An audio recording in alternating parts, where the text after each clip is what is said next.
Welcome back, everybody, to the Hop This Way show. It's your boy Zeus joining you every week as I do. And I've got most of the regular cast of crew here. Got the rest of our Tong here with us.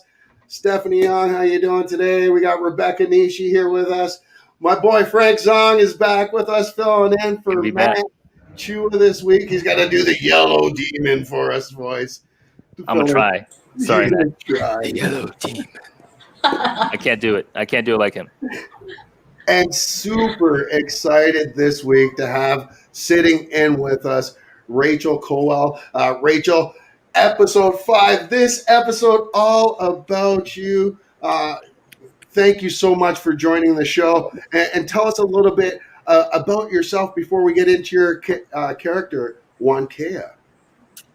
Well, my name is Rachel Colwell. I was born and raised in Vancouver, British Columbia. I started acting when I was a child, I suppose. I was 12 years old. I kind of landed into it, and I've just sort of pursued it ever since. And that took me all the way till 2018 when Warrior rolled around, and we got to go on a little adventure in South Africa. So what else is there? So tell us, what was your first impression of Warrior? You're hopping in episode 5 here, which across the board, all fans put this in their top 3, usually, episodes out of the entire series. This is that episode that we tell people, if you haven't watched the show yet, watch this episode first to get you into it. What were your thoughts when you came into this, and did you know much about the show going in? So it was the first season before anything had aired. So no, I didn't know anything. At that stage, when a show is in production, you might have heard rumblings because you have friends who are on it, or, you've seen other casting notices go out about it. So that was basically it. I was going off of that. The breakdown came through, and just described the character, describes the show in really brief terms. And, it was a small part, and it wasn't speaking very much. And I don't even know if I should say this, but my manager and agent sent it to me, and they were like, I don't know how you feel about this, but just take a read. You might want to, pass. I don't know. And then I read the scenes. So they attached a whole bunch of the scenes, and I saw all the scenes that she had with Young Jun, and all sort of everything that was, and even the final scene where she, comes back and sort of saves the day for a second there. So I got all of that, and I really had an understanding of like, oh, this isn't like, there was more to it, and it was really beautifully written. It was like quite a beautiful character. So even though she wasn't, there wasn't like a really heavy dialogue, and the show obviously did not revolve around her, I really felt like, oh, this is kind of a special character, and I was like on board right away. And you know what? It's one of those characters that everybody kind of gravitates to as well. It's that blows my mind. I've never heard that till this week. I didn't know anything about that. Really? I'm kind of shocked, because I think a lot of us, especially at this point, come episode 5, Young Jun we see as this virile guy that has no loyalty to women at all, just out there to conquer as much as he can. Right. Until you guys see each other for that first moment and lock eyes. And there's a really beautiful moment, and I'm going to actually play it right here, and we can get into it afterwards, and you kind of tell us what was going through your head. Here, let's take a look, folks. Young Jun. 왕깨야. 왕캐야.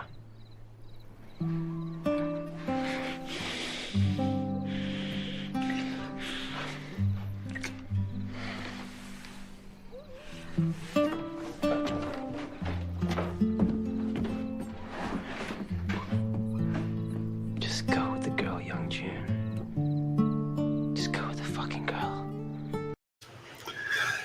I mean, wow, like a powerful moment, and it's built up through this entire episode when you guys meet and you see the love between the two of you. You see that, and maybe love might be too strong of a word right off the bat, but for Young June, I don't think there is any other way in his heart. Right. What can you tell us about you, Wankea, and kind of her side of things and how she felt about Young June? Because as we know, for those, we're kind of jumping all through this. She's working at the brothel end of the saloon. Right. Here. So go into your character and kind of what Wankea was thinking. So yeah, like you said, she's working at the saloon in the middle of nowhere, and I sort of just imagined, like, God, imagine the things that she's seen and had to deal with, and especially for the period too, you know, sort of ethnically and everything that was going on, you know. So I just thought, gosh, it's just this grim world, and you sort of got to see the other patrons in the saloon, and they were not excellent people, all of them. So yeah, I just sort of pictured a life that just looks so hard, and then she sort of stumbles across, just by chance, this person who comes in who visually looks so different than anyone in the West, and the way he's dressed and everything about him, right? He's such a distinct person. Armani suit. And what? Sorry. What?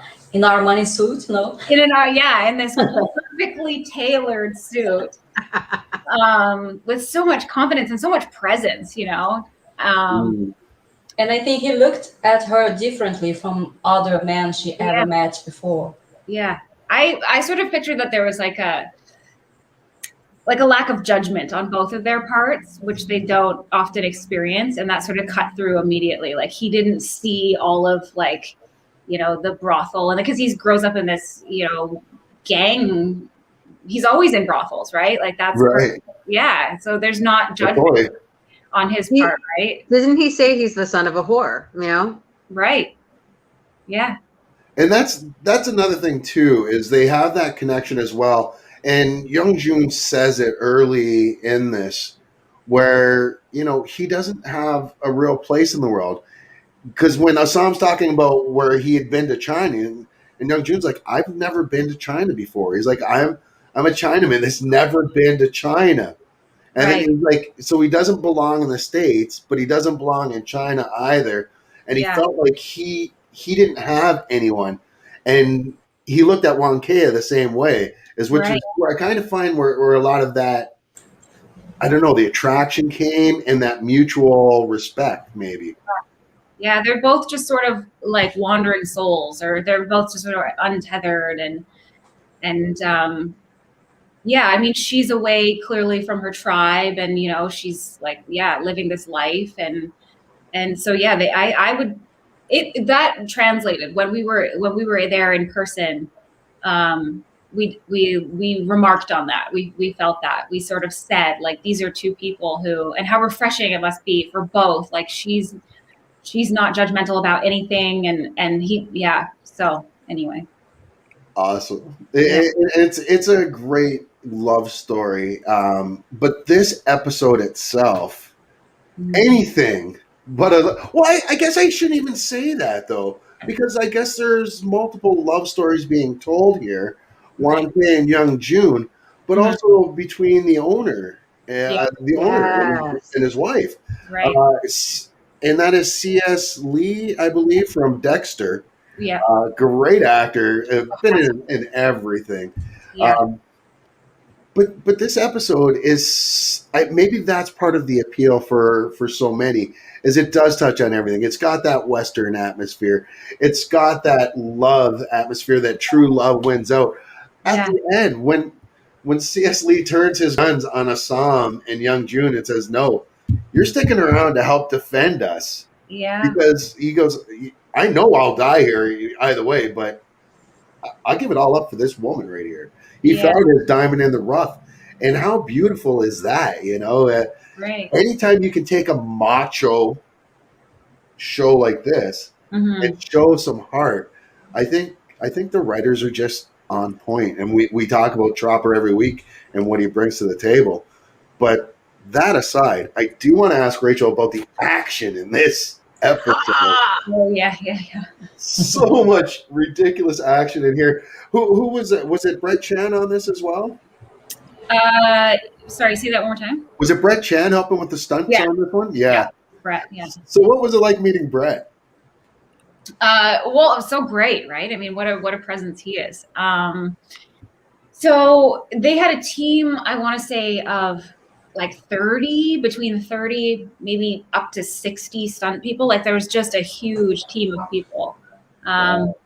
And so it was sort of under all of Brett's guidance and leadership. And they had people who specialized in everything, right? Like weapons, and then like really highly trained and regarded martial arts people, and like acrobatic type people. And so they had just like a huge crew of people. So that was itself like a sight to behold.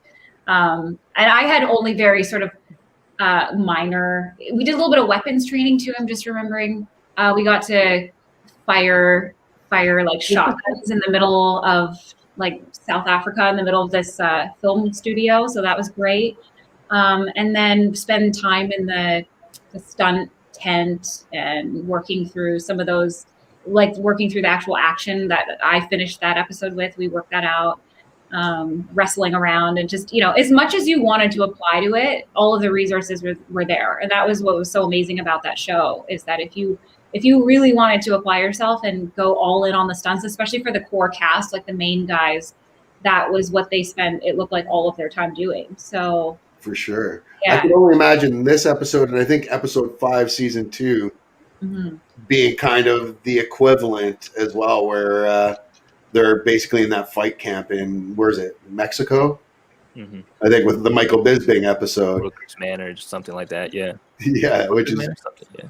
Yeah, just insane.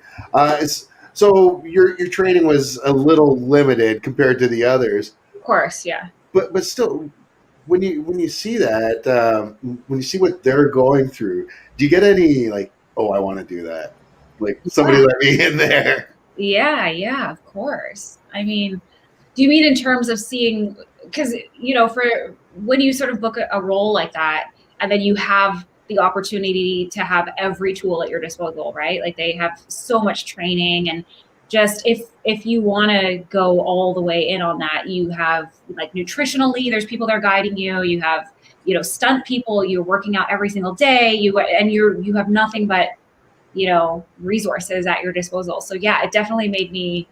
I think that's every actor's dream, right? To book a role where it's like, this is going to be a transformation of like mind, body, spirit, like dedication to put yourself to the limit to see what you're capable of doing. So that, but you know, for me, obviously it was a tiny, like, you know, just a drop of that. Cause I mean, I think I was only there in total for 2 weeks, which is just like, right.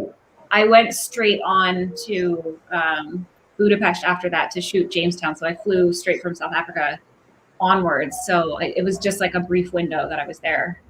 Right. Yeah. Oh, wow. And Jamestown, we're taking a look at right here. Awesome. Wow. Look at that. Now, 3 seasons? Yeah, so I did 2. I did the final 2. Now, what can you tell us about Jamestown? So it's a period piece set in the 1600s based upon the first British settlement in Jamestown, Virginia. Only it chronicles, I think, in roughly 1619, there was a shipment of women. So they sent over first men who were meant to colonize the space. And then roughly 10 years later, they sent ships full of women who were sort of brides that were being their passages were paid by the men who were colonizing the land. And so this was meant to follow the journey of those women, like the first ship of women to come to this new world and to acclimate with these men who hadn't seen women in 10 years. Like that was basically the Spark Notes version of how that came to be. So it's a real feel-good history show. Yeah. Yeah. That's great. Now, did you have something there, Rebecca or Steph? Yeah, I would like to know if Jonathan Dropper interviewed you for the show. Who cast you? Did you talk to him? I didn't actually. I think because that seems like something he would have probably done with the series regulars. Like at that level, it's sort of like you have to go through everybody and really, and he's the creator of the show. I think, episodically on my level, we just went through a casting director that was out of New York. And that was who coordinated everything. And that was who all the communication was with until I actually landed on set. So. Great. Because I've heard some things that he usually have a little chat with the actors just to be sure there's no asshole in the show. So he makes these interviews. And I think it works because everybody says that every job that I have done, there's always one. And in Warrior, there's none. Everyone's so cool. Yeah, that's such an interesting point. And if he does do that, that would make a lot of sense because they're just truly beautiful people. Like, I was amazed by just how lovely and humble and like a family wonderful everybody was. Well, and they don't have to be. People don't have to be at that level.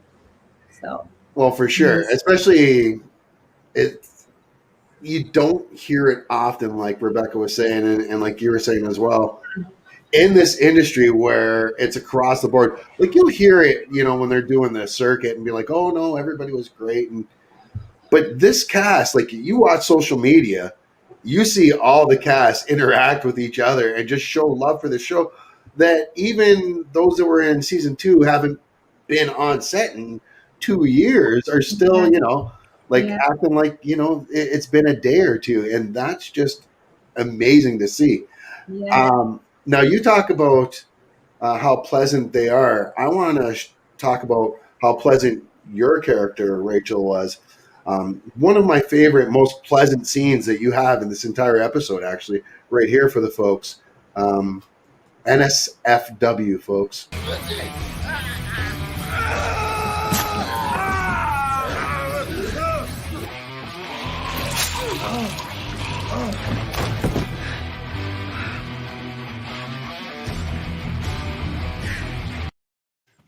That smile, Rachel. There's some truth in that smile right there. It feels like you've given that smile to somebody else before. Maybe not the murderous way, but in the see, I told you I could do it. Badass.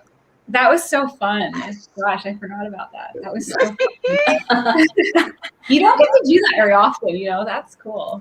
Yeah, see, that's the thing. It's the lack of dialogue between the two of you. Yeah. That's it. Like, and I mean, I lost myself again, and we're talking obviously, but just thinking back to the episode, I lost myself again, like thinking back through that episode. And if you get me to sink in and forget about things, then I'm in. Like if I am sucked into a scene and all of that, and then that scene where, you go out the window and it just hits me and then you're badass, like you capture me. Okay. Mm-hmm. And I sat, as I'm watching you, I'm daydreaming of season 3. She appears and something happens and there's a whole little, I started daydreaming. Right. They need to meet back up. This needs to happen. I need to see them again. It's so funny because I hadn't thought about that at all, except when I was on set, Jason Tobin did say, he was like, wouldn't she show up in San Francisco? Like, this is so it's such a, because he had the the view of the whole everything he had shot already and how his relationships had transpired, and he sort of said, this seems like too special for him to just sort of leave behind and never revisit. Like maybe you'll come back, but that sort of never. Or maybe he goes looking for you. Yeah. But you have gold now too. Right. I have what? Oh you yeah, I have gold. Yeah. That's the thing too. He gave me gold. Wasn't that nice? Yeah, right. So you may have started your whole new life now. Yeah. And you could be coming back to him and asking him to leave his life. Right. What a great storyline right there. Oh, yeah. Geez. It's amazing. I mean, you sort of having this conversation reminds me that how much people are drawn to like narratives of love and true love, right? Like we love action, we love gore, we love cool characters, we love all of that stuff, but like at the end of the day, what really like hooks you into things on a human level is like that, like the part of inside of you that wants that type of love, right? So when you see it, and especially in this character and with this couple where so much of it was nonverbal, right? And I'm amazed that so much of that even translated, that people are saying that now about that. Oh my God. All of it was nonverbal, right? Isn't that incredible? But also the language shift, because then in the end of that scene, he switches back to English and go with the girl. I mean, just go with the girl. I mean, oh, that got me. Yeah, that got me. Yeah, I'll admit, that first scene that I was watching, just as a fan of the show, I was watching when Young Jun and Onkea's characters just first locked eyes, and you kind of zoom in on both of them separately. Yeah, I'll be honest, because I've seen the Young Jun character up to that point, and I was just kind of like, is this gonna be like is this gonna turn out to be some sort of like weird joke? Because like up until that point, I kind of didn't know what the show was gonna fully go into. So I was like, is this one of those like backhand, it's like backwards, like not backwards is the wrong word, but just like those like sly humor jokes, but like how fast you guys were, and with your character being a major part of that, right? It's like how fast you guys were able to take that in my head from that, it's like what the hell is this, to oh man, this like changes the tone, like this like changed the tone of the show, like legitimately, because I'm not a big romantic movie watcher, but like I can appreciate it. So it's like oh man, I came for the action, but it's like oh, there's this whole other side. That's just my experiences watching the show. Yeah. Or watching the episode. It kind of harkens back to, because we love those love stories. I mean, as a like culturally, as a society, right? Like when you think about, like even the movie like Natural Born Killers, it's like where they're both people on the fringes of society doing really bad stuff, but for whatever reason, these two souls have found each other, and something about that narrative like just makes us helpless. Like it's like Bonnie and Clyde, it's that classic, and it's really hard to nail. I don't think it comes along frequently, but when it does, you sort of just want to watch it play out. I don't know, I guess. Wow. Yeah, that's great. Now I want to go watch all those movies again and start off with Heathers. I'm showing how old I am now. Oh, listen, we've already established that. My sister hated that movie because her name is Heather. And by this point of the season, we are already in love with Young Jun, and Asan is having his relationship with Penny, so he's kind of have his romantic thing. And so in this episode, when Young Jun meets Onkea, so I mean, we love that, that he fell in love, and that he possibly could have this kind of story. And speaking about the owner of the place, we were saying, Young Jun tells Asan, this would never happen in San Francisco. And Asan give a thought. He probably thought about Penny, because he is living this in San Francisco, but Young Jun doesn't know. So, right, that's a good point. Or when Lee makes the reference to Assam, hopefully when you go back, you have something to fight for. Ding, Right. ding, ding. Yeah. Right. This is so interesting because I hadn't even considered that this whole episode was about love, but then Exactly. what clever writing where they had dropped in the perfect the perfect measurement of it, where it wasn't gonna overpower the recipe that was making it work, but it was I have to go back and watch it. It's funny, it's literally been 3 years I think since I've watched the episode. I have to go back and watch it again. Amy says, and thank you. Hey, Amy Lee, how you doing? She says, this was the most powerful episode in season 1 for me. The racism faced by the guys and the coach and the saloon still applies today. Not only that, but let's remember Juanquea herself. Don't forget the douchebag that ran in the stagecoach with him that refused first to have sex with her because I won't sleep with a red or whatever, however he put it. Yeah. And then, was only going to do it out of spite later on. Right. I mean, this show touches on racism even when you don't think they are. Yeah. Like, this show is so ahead of its time and so modern thinking. And to think that they filmed so much of this 2017, 2018 before we got into a lot of this, it's a lot of great forethought and it's good to see that a show like this was ahead of the curve. Yeah. They weren't just reacting like a lot of other people. And don't get me wrong, I don't mind knee-jerk reaction. It's still a reaction. But it's good to see shows like this where, they're addressing it head on, addressing it before, it's the fad to do. Yeah, I mean, it was totally ahead of its time in that sense. And it was also at the same time it was about time. Like, to see a show where there's 2 Asian males who were being seen as sex symbols, like they were, sort of like Robert De Niro and Joe Pesci, but Asian, like. Wait! Who's saying Joe Pesci is a sex symbol? I just mean like that the combo of just total. Like Casino, you've never seen Casino? Like, Joe Pesci has something about him. He's kind of a little swagger. There's some swagger. Listen, I mean, I don't want to say anything because Joe Pesci still scares me. I don't care how old he is. I do believe he would stab me in the throat with a pencil. But yeah, no, I get what you're saying there. It was about time, and I know that when it happened too, to me, just watching and being there, it felt special. It felt monumental. It felt like I'm so glad this is happening, and also, it's about time. Of course, it should happen. And did you feel any Bruce Lee spirit kind of thing?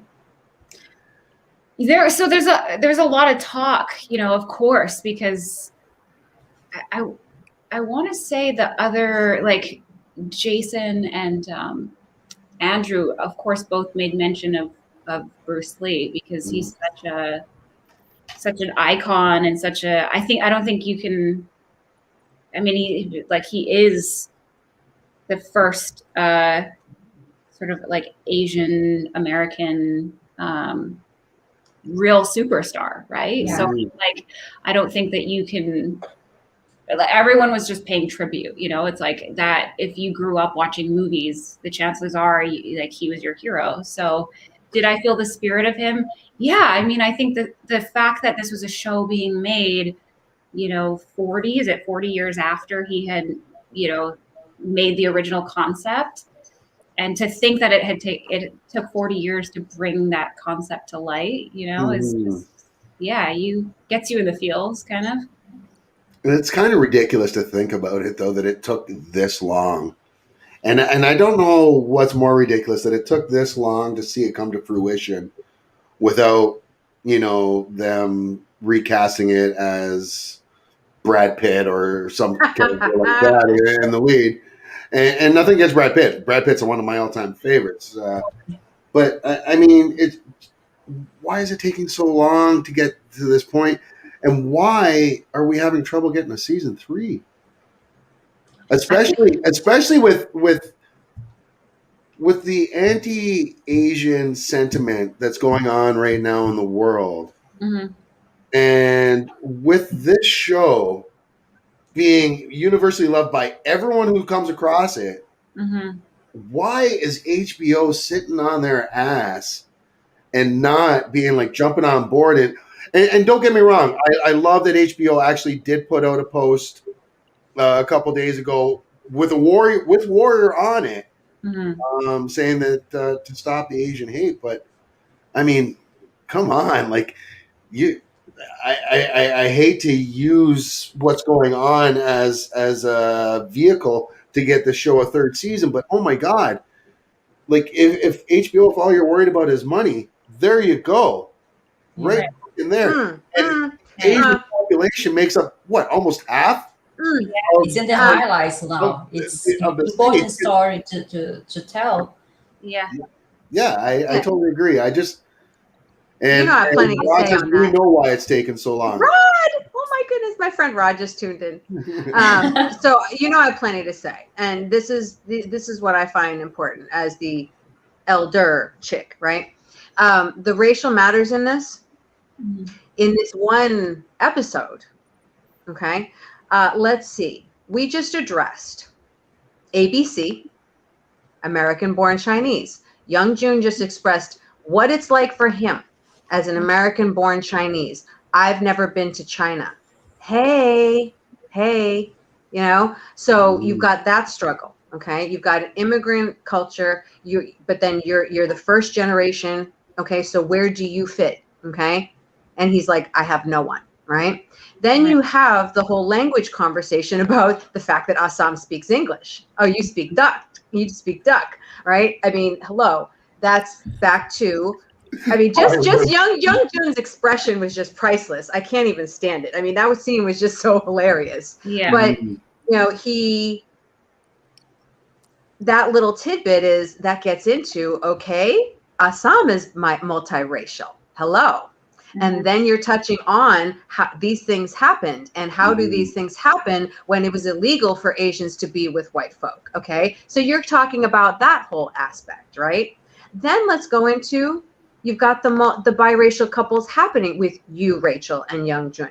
I mean, these things, it's showing that these things happened. Okay. They didn't come out of nowhere. You have the bar owner and his girlfriend, the bartender. Right, yeah. So you have it's all right in front of us, and the love, and about being love stories. And I mean, these things occur, but then you also see how the Chinese were treated, and you're not even human. And it so many of those conversations, as I tell my friends about this series, about how we've all been treated, it's right there in this series, and it's right in front of your eyes. I don't know how you can even hide from it. So I scream at the rooftops, because it's those conversations about how people are treating Chinese then and treating red.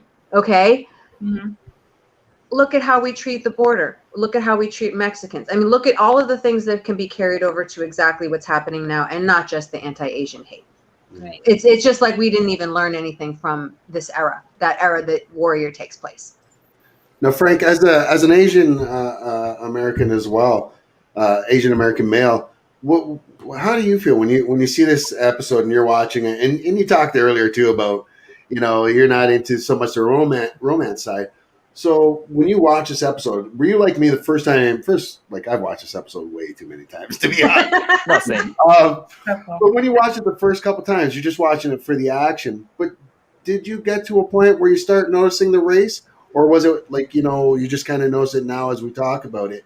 And if so, like, what's your stance there? Well, because I got into the show actually late. I got late to the game, so I'm sorry.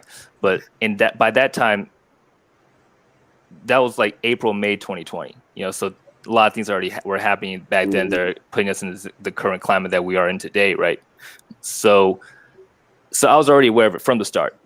And actually, that dynamic between the Young Jun character, Assam, and the bar owner character, it was very. I haven't had experiences obviously like that, right? But like, I've been in that situation actually in more would say in Assam situation, because I spent the first part of my life in China, and then so I had that. I still am lucky to have that connection to family and that route, right?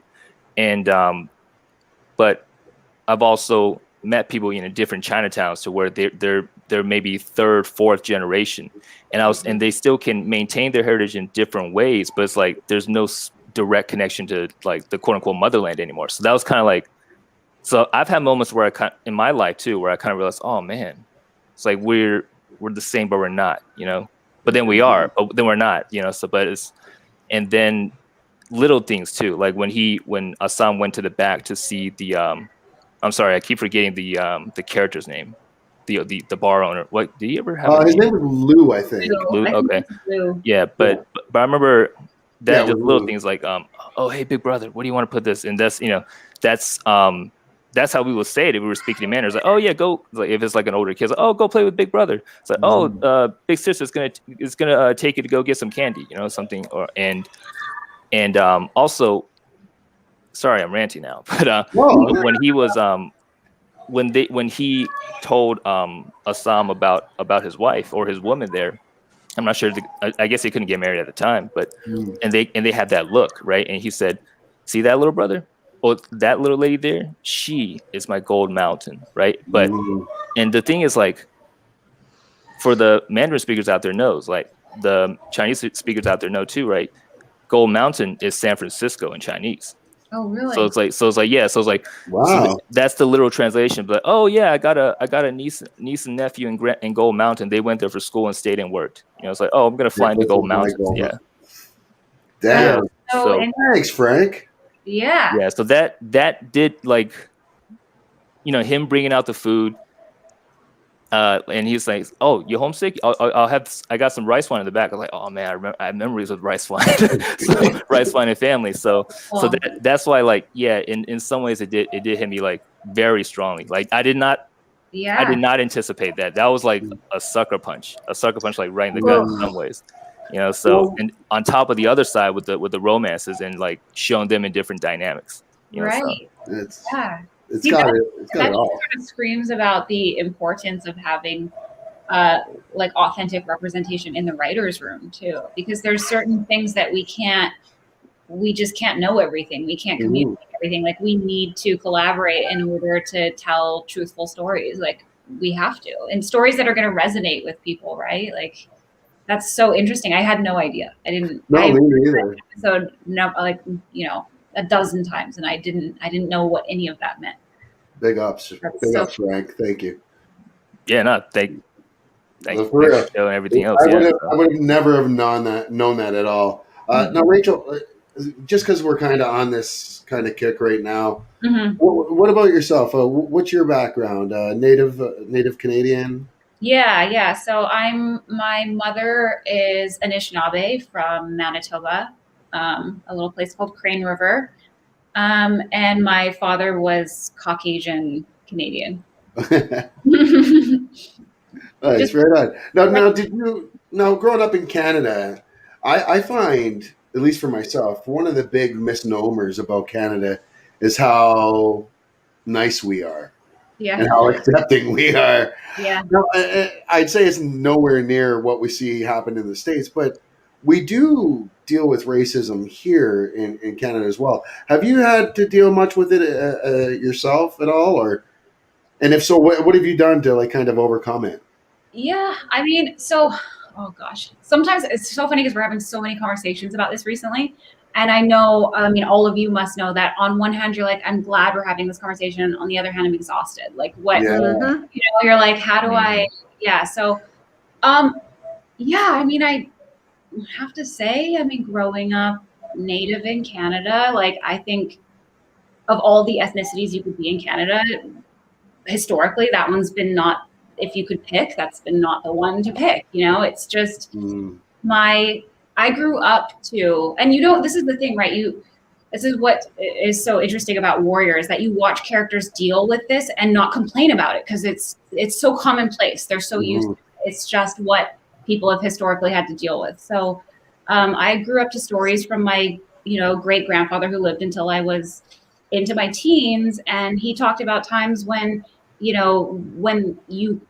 were prisoners on the reserves and he couldn't leave without a pass, and not being able to vote and like things like that. Right. So that's the history that I come from on that side. And only recently, I mean, within the last 5 years, have we been having conversations about what life has been like for Indigenous folks in Canada. Only recently have we been having those conversations on a sort of like national level. It's our black eye. It is our black eye on our country. Like the residential schools. Yeah. Yeah. And then here's the thing, like everyone on that side of the family went, and it didn't click for me until recently. You know, when I listened, I remember the stories that my grandmother would tell about running away from school, you know, at age 10. And I was just like, oh, I thought everybody did that. I didn't know that that's like what that was, you know? So there's a lot of stuff in there that culturally you're sort of just conditioned to accept until you start having these conversations, right?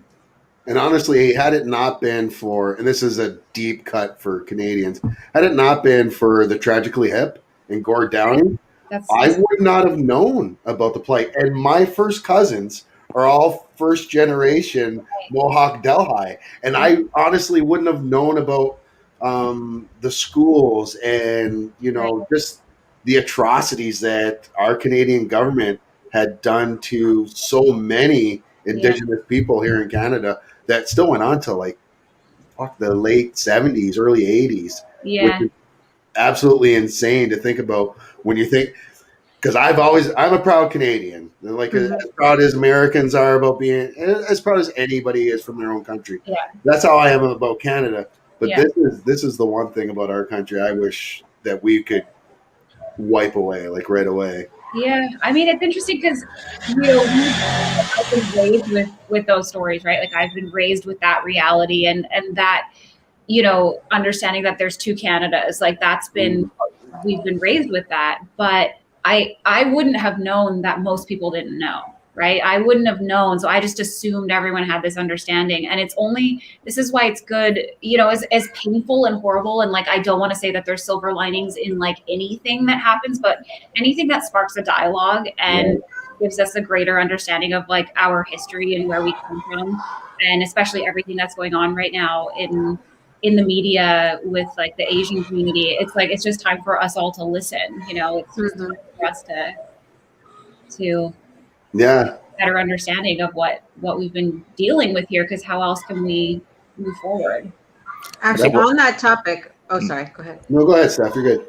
I was just going to say, I mean, that means, you know, again, as a biracial woman, we talked about this before on one of the other episodes, because, you know, something that spoke to me was that Andrew and Jason are both biracial. You know, again, and again, Rebecca's talked about this. We talked about it with Matt, someone else on the panel. You know, what was that like then being biracial growing up there? You know, how was that for you, having, you know, one Caucasian parent, one Native parent? So I was raised in a Native household. My mom is Native, right? So I want to say, then I moved to LA and live in the United States, where people just like assume that I'm like white, you know. So that, like I think vocally, the way I sound and the way I look, people are just like, yeah, you're white, obviously, but you can't ever sort of take away that part of you that's like, well, that's who I am. That's how I was raised. That's like my whole understanding, my perspective on the world is Native, right? But, you know. Yeah. You know, I said it the other day to my friend. I think I find one of the most, I shouldn't say insulting, but one of the things that people try to say when they try to say that they're accepting, that I find that they're so short-sighted on, is saying that they don't see color or race. Yeah. I'm like, so what? You're just ignoring who I am? I don't ignore that you're Polish, Irish, whatever. Like, I mean, black is part of who I am. Chinese is part of who you are. Like, don't say you don't see my color, because that's fucking ridiculous. For one, are you blind? Yeah. Like, really? Yeah. I don't want you to say that you say, I have no problem with people saying color doesn't define who you are as a person. Right. But don't tell me you don't see my color. You don't acknowledge my upbringing or my background or my history, because I'm not going to ignore yours. I'll give you that same respect, you know. Right. And I just kind of I find that that's one of those things that everybody kind of gets wrong when they're trying to be. I don't even want to say woke because it's one of those things that said on the left and the right. I find where they're Oh like, yeah. color. Right. I mean, because you don't want people to say, oh, I don't want to acknowledge your, your perspective or your culture or your heritage whatsoever. I don't see it. I'm blind to it. But you're like, no, I want you to acknowledge it and respect it. Like that's just like two. Exactly. I want to feel seen and respected. So yeah, I mean, I think I have to say, like as an actor, just seeing the stories that are like coming through the pipeline right now, not any of which I'm able to share or anything, but we're starting to see those stories come through. We're starting to see those, I think the industry is learning that, the Asian market is an underserved market and it's very profitable to tell those stories authentically and it's worthwhile and it's just the right thing to do, Right. Those stories are happening and they're coming through and, it's every single time one happens and it's successful, like space is making more space. Like the more space there is, the more it's going to continue happening. And it is changing. Like things are changing as much as we don't sort of, it's so painful and so slow that we want to pick apart every time we see it failing and say that, it's not changing, but it is. I mean, just a tiny anecdote, I watched Charlie and the Chocolate Factory with the old one with my son. And he said, why were there no black haired actors? And I didn't even realize that everyone in the movie was blonde, really. And that's how, blind we used to be to diversity. You wouldn't even notice that everyone wasn't blonde, and now it's like he watches it with his Gen Z eyes and he goes, ew, what's wrong with this movie? Right. So now is there an opposite there? Like, this is what I worry about because we are so happy and eager to push forward black only production, Asian only production, native only production. Would we be mad if it was a white only production? Like, I don't mean to ask that hard question, but are we being hypocrites if we say we're allowed to do ours, but you can't have yours? I mean, I truthfully haven't seen a lot of productions say like we are Asian only. Right. And I don't even, I mean, even Warrior, even they made their best effort to make sure that there was, a ton of representation behind the camera and in all departments. And it was very successful, but they still weren't Asian only. So I don't think that that's the agenda that anyone's pushing. Are we? I mean, well, I mean more so the portrayal when I say that word, kind of the image they put out there where this is an Asian production, this is African production, this is like everyone that worked on Black Panther wasn't black, right, but it was billed as a black movie, a black superhero movie finally for black audiences. Mm-hmm. If there was a movie that was to come out on the contrary that was like a white movie for white audiences, would we be okay with that? I don't know. You tell me. Would we? I mean, to me, I personally would be, as long as I'm okay with anything that's not promoting hate against anybody else. Mm-hmm. So if you're celebrating your race, which I don't think white is a race, but I mean, I have no problem celebrating your nationality. It's when we start hating on others or saying that our nationality is the best because the others are dogs. Like, we all bleed the same as the way I look at it. And but that gets into a complex conversation in the U.S. though. Yeah. Nationality versus ethnicity and so on and so on. So that's a huge conversation. Well, yeah, especially. I mean, I want to say that like I think things are just better when we collaborate. Period. Right? Like I don't think it's good to have any sort of thing be this thing only, like this race only. I mean, I don't. That's sort of just sowing more seeds of like segregation and apartness. Right? We don't. taking it back to Warrior specifically, I found working with Kevin, our director, who is Filipino American, I'm pretty sure. Now I have to check on that. He was so sensitive culturally towards me, and I just found that so refreshing and so wonderful. Like more so than I have found with any other director on any other. I just felt so seen by him, and it was something that it was just like, ethnic allyship. You can only get that from, he's been through his experiences in his life, whatever they are, and he just knew instinctively to ask like sensitive questions, and he did. And I've never felt more sort of like respected or seen by a director. And I thought, wow, and that can come from an Asian male director. Like, so it doesn't have to be a Native American female director in order for me to feel sort of like respected and seen and honored in my work. It could be anyone. It's just better when we collaborate, right? And I think you brought up a great point there, and you just said it again, is the collaboration. Like the more people you have on, the more it looks like everyday society. Right. Like when I look at my kids' school photos, I'm not looking at the cast. Well, I was going to say the cast of Riverdale, but that's actually pretty diverse as well. When I was growing up. Oh, speaking of, we spoke about him earlier, but joining us right now, what's up? Brett Chan. How you doing, Brett? Hi. Hi, Brett. Good day. Listen, I don't want to embarrass Brett at all, but I came across some video the other day. What was it? What was it? The World's Deadliest Warriors? Yeah, Deadliest Warriors. Yeah, that was that amazing. You told me that? Was it? Yeah, you it was. that Was. I think that was the first episode I saw that show too. It was Brett on there. Yeah.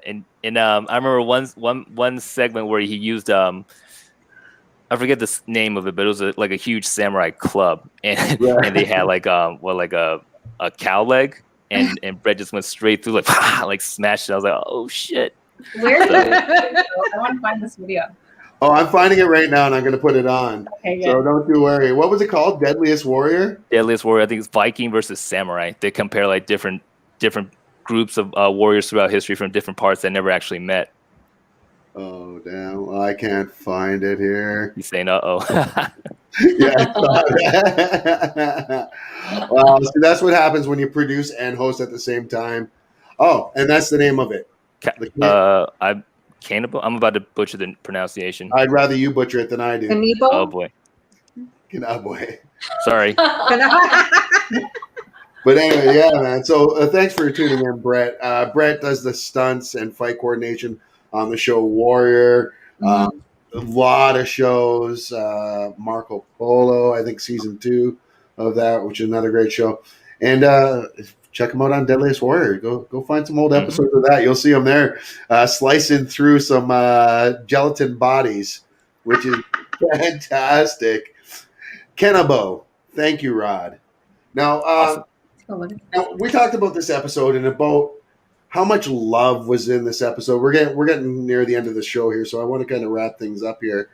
We've been keeping Rachel for a long time here, and she's been great.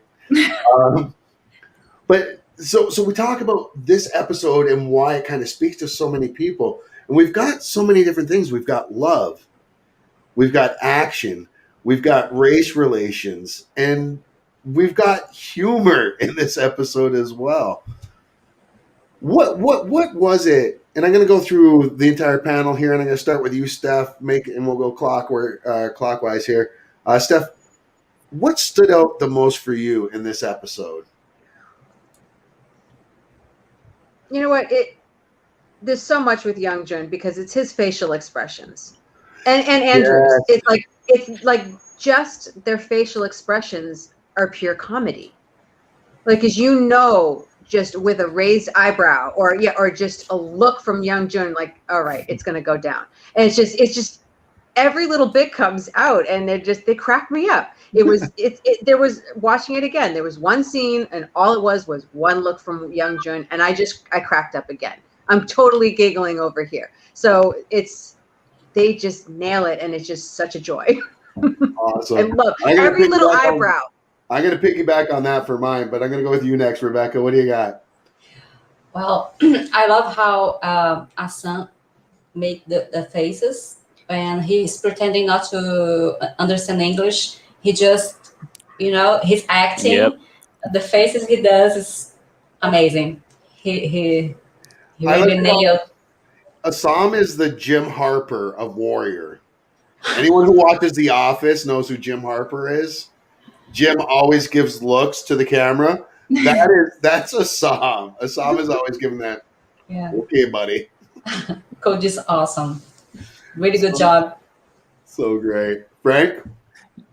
Yeah, piggybacking off of Rebecca, also, right? The timing of the face acting from Andrew Koji, right? He's just like, and then like, because there's a couple of times where he sits across from people who can't or think they can't communicate with him when they were first in the carriage, and this lady's talking all this shit about him and Young Jun, right? And he's just like, every once in a while he'll be like, oh, I can't hide it that much, and then but overall he's just kind of like that, right? And then sometimes he made some like sad face when the woman say, "What smell is that?" And he's like,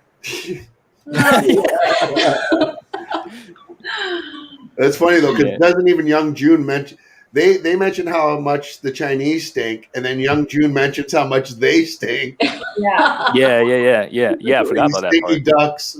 Yeah. Rachel, you were on this episode, so it's got to be one of your moments. Oh, I don't know if it's a moment so much as it's like just remembering that time. Like it's just having so much fun with my friends doing like it's such an emotional experience doing a job like that where everyone loves each other so much.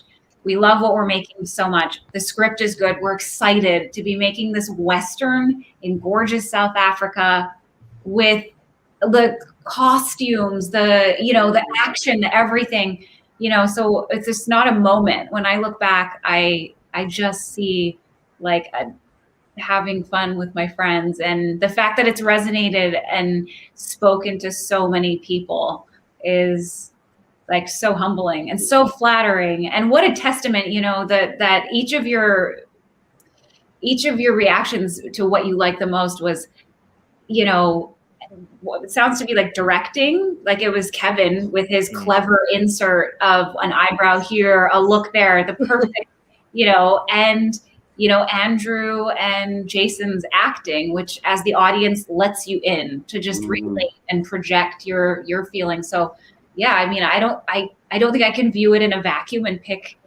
We had fun. Most definitely.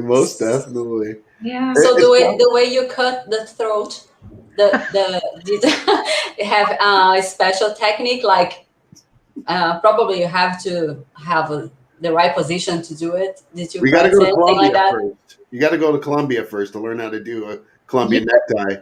That's so funny. I actually think, I don't know, Brett, you can correct me, but I think we had a limited number of resets on that. So it was really like, okay, nail this one. So it was just, it's funny because those things you spend so long.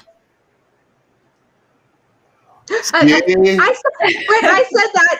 Stop getting us going, Brett. Yes. Stop getting us going, brother. To rock Yes. Young Jun, sweetheart. And Brett wants to direct that scene. Brett's gonna. Where's that petition? I'm gonna sign it right now. Right. So I think there was a limited number of resets on that, and it's one of those things where they plan it for so long. It's 2 weeks that you're gonna do this, and then on the day it's like, all right, you got one go of it. Just cut really hard and look like it's hard, and then. Well, I guess you could say it's a real cutthroat business, huh? Oh, that was my bad joke. It's a real cutthroat business.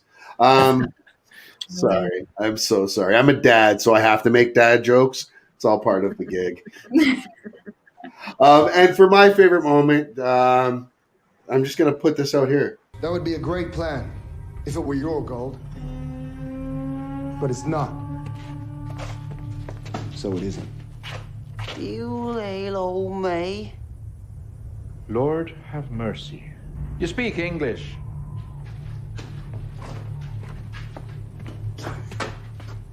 We're not leaving the gold. 你幾時學英文啊？都要去轉變。唉，得閒先講啊。To me, that's the best. And that was kind of piggybacking on Steph's and Rebecca's as well. So fucking great. What are you booing me for, Brett? Come on, we're going to get you on next episode. And or we're going to get you on an episode very soon at least. And talk some shop, if you will. That's a great scene, a great episode. And I think this was a pretty damn great episode as well. Rachel Colwell, I want to thank you so much for taking the time out of your day. I know it's early in the morning out there. Brett's booing my dad joke. You love it. You love it. But what do you have coming up? What can you tell folks? Where can they watch for you? What do you got upcoming projects? I've just done a little bit on the show Big Sky for ABC. So I think they're on a hiatus right now in terms of what they've aired, and what we're shooting is going to air soon. So nice, Ryan Felipe. All right.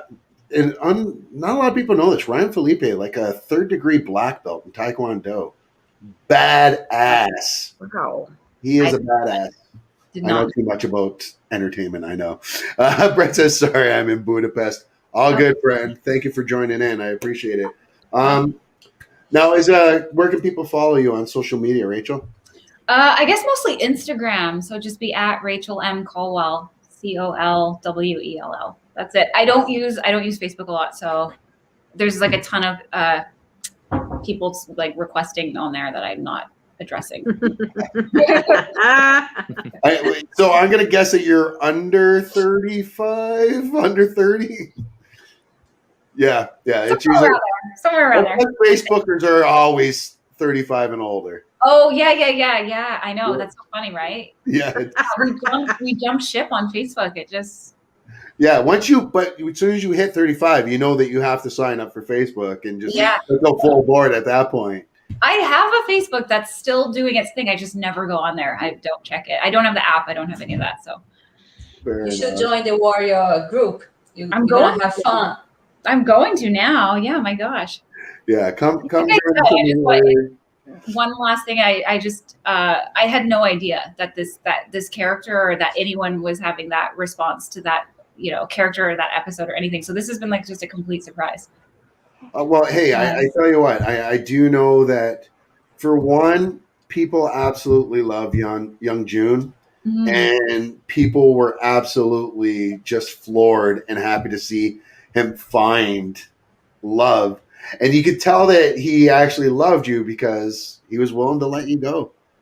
So, which I honestly think is the stupidest thing in the world.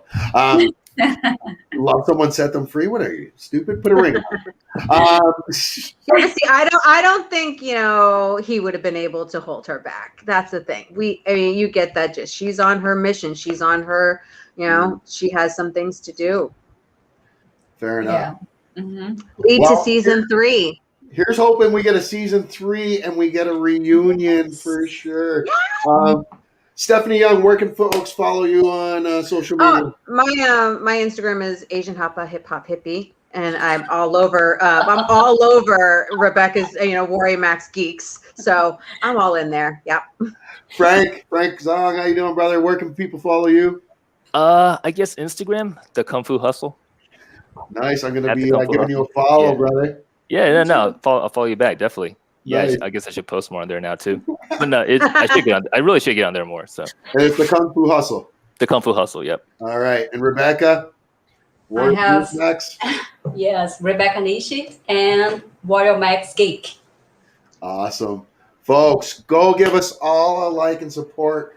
And if you like this show, you're watching the show, you obviously love Warrior, go out, send messages, flood HBO Max. Let's get us a season 3. Let's get us the reunion of Young June. Yes, please. Brett, Folks, for Stephanie Young, for Rebecca Nishi, for Frank Zong, for Rachel Colwell, I'm your boy Zeus. Has been another edition of the Hop This Way show. Peace. All right.